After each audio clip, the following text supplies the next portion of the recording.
학기가 시작된 지 벌써 한 달이 지났습니다. 학교 다니는 것이 엊그제 같은데 세월이 많이 흘렀네요. 초등학교 시절에는 방학 때마다 독후감 쓰기라는 숙제가 있었는데 학생들에게 단골 메뉴는 위인전이었습니다. 쓰기가 쉽거든요. 그들의 업적과 감탄문, 그리고 나도 이런 위인처럼 훌륭한 사람이 되겠습니다처럼 뻔한 문구로 끝을 내주면 되니까요. 실제로 몇몇 위인들에 관한 책을 읽었고 그중 몇 편은 저희 인생 진로를 결정할 만큼 영향을 끼쳤으나 많은 책들은 사실 부분적으로만 기억을 할 정도입니다. 그러나 우리가 알고 있는 많은 과학자들 중에는 초등학교 시절 읽었던 위인전에서 나오는 사람처럼 마냥 다 위대한 것은 아니었습니다. 업적은 위대했으나 인간성은 별로인 사람도 있었고 남의 업적을 가로챈 사람도 있었죠. 운이 좋게 업적이 인정된 경우도 있었으며 반대로 고생하다가 죽어서야 업적이 인정된 경우도 있죠. 위대한 업적을 이룬 과학자로서가 아닌 그들의 행실이나 행태에 의한 인간으로서는 어떤 사람들이었는지 10명의 과학자들을 통해 알아보고자 합니다. DNA 구조의 발견으로 노벨상을 받았던 제임스 왓슨은 학자로서 또 스승으로서 많은 업적을 이뤄내지만 살아있는 노벨상 수상자로서는 제일 먼저 그의 노벨상 메달을 48억 달러에 팔았고요. 인종차별주의자일 뿐만 아니라 여성 비하주의자였습니다. 사실 그의 노벨상 수상에도 말은 많았는데 DNA 구조 연구에 같이 일하는 윌킨스나 클릭 외에도 DNA 엑스레이 해절 이미지 연구를 하는 화학자 로잘린 플래클린 박사가 있었는데 그녀는 킹스 대학에 있을 때 DNA 이중나선 구조를 제일 먼저 발견한 사람이지만 1958년에 암으로 인해 37살의 젊은 나이로 죽게 되죠. 그녀의 연구를 바탕으로 계속 연구하여 1962년에 왓슨 노벨상을 타게 되는데 왓슨은 프랭클린이 노벨 화학상을 받아야 한다고 말은 했지만 사후에 장이 주어지지 않는 것을 알고 있었고 사실 같이 연구하던 시절에 왓슨은 프랭클린이 뛰어난 업적을 애써 무시하려 했을 뿐만 아니라 그녀가 예쁘게 꾸미고 다니지 않는다고 여성답지 못하단 말을 종종했죠. 왓슨이 과학계로부터 배척당하게 된 계기는 그의 인종주의적 발언 때문이지만 모든 여자들을 예쁘게 만들기 위해 유전공학이 이용되어야 하고 태아가 동성애자일 경우는 낙태를 하기 위해 유전적 실험을 제안한 사람이기도 합니다.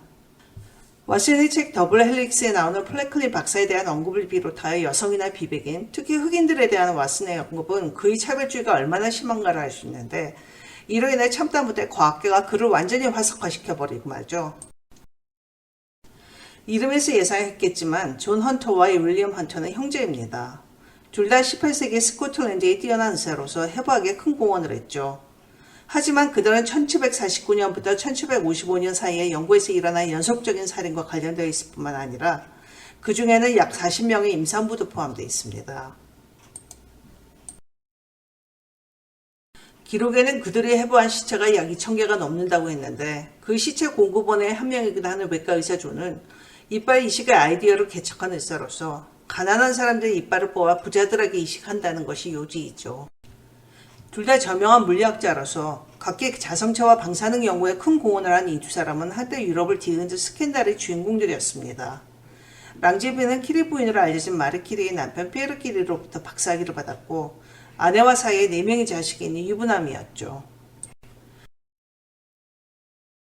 피에르가 마차에 치여 1906년에 죽은 후 1910년 한 아파트를 빌려 동거에 들어간 이후 소문은 전 유럽으로 급속히 번졌는데 왜냐하면 랑제빈 아내는 키리와 친했을 뿐만 아니라 그 당시 막 4번째 아이를 출산한 직후였기 때문이죠.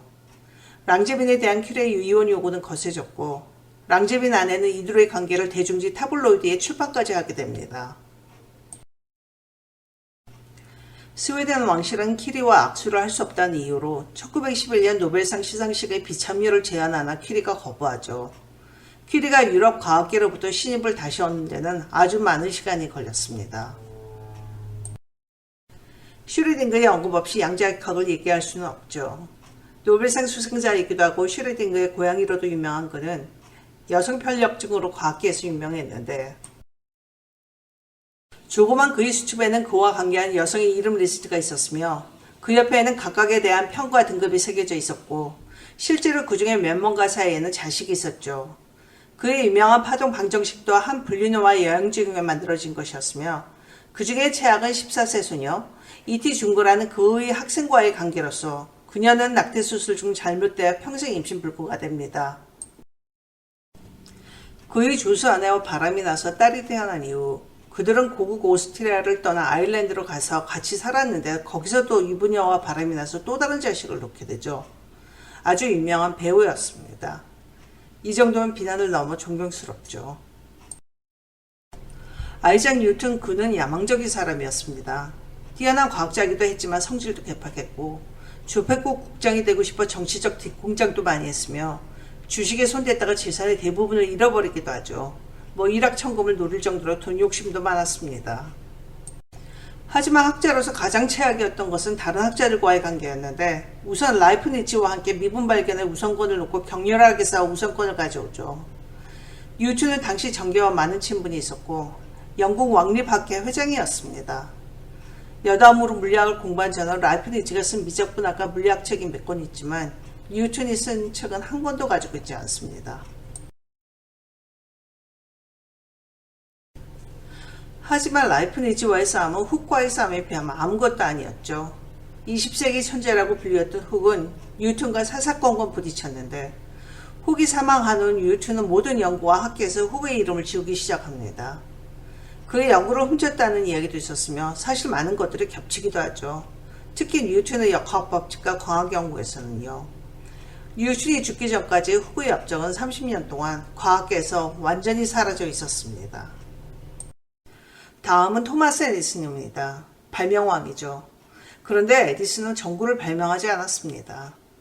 이태리 과학자 볼타에서 시작해서 많은 세월을 거쳐 집에 전구를 가장 먼저 설치한 과학자는 영국 물리학자 조셉 스원입니다.